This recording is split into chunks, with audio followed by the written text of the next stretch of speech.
sowing hatred and fear. Dozens of protesters, led by extremist Buddhist monks, stormed this building housing 31 Rohingya refugees from Myanmar. This is a terror group that lived in Myanmar. We saw in recent times they murdered monks, killed women and children, and also attacked 18 police stations and an army camp. Finally, Aung San Suu Kyi attacked and expelled them. Some of those taking part in the attack had been encouraged by live videos streamed on social media, urging people to join in. The United Nations Refugee Agency declined an Al Jazeera request for an interview, but in a statement said, "The UNHCR is alarmed and concerned at yesterday's incident at a refugee shelter housing mostly women and children.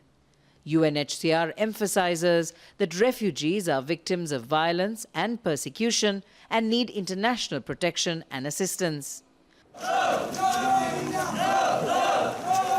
But that appeal went unheeded as the Sinhala Nationalist Force staged a demonstration outside the UN headquarters in Colombo. It accuses the refugee agency of interfering in Sri Lanka's sovereignty, which it says is being threatened by the group of Rohingya. The lawyer for the group says the refugees feared for their lives as violent demonstrators tried to break down the gate of the safe house behind me, stoned windows, and even scaled the walls as the police stood by watching. The Rohingya Muslims have now been moved to a detention center in Busa in the south, supposedly for their own safety. Al Jazeera obtained this video filmed inside the facility.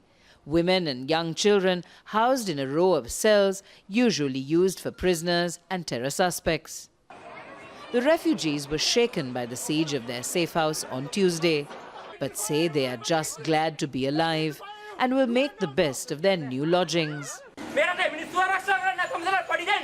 The Sri Lankan government described the monks who led the protests as animals. I would like to condemn in the strongest possible terms the attack against Rohingya refugees who were under the care of UNHCR yesterday in Mount Lavinia by a group of thugs in robes. The refugees are waiting for their applications to be placed in a third country to be processed by the UNHCR. Minelle Fernandez, Al Jazeera, Colombo.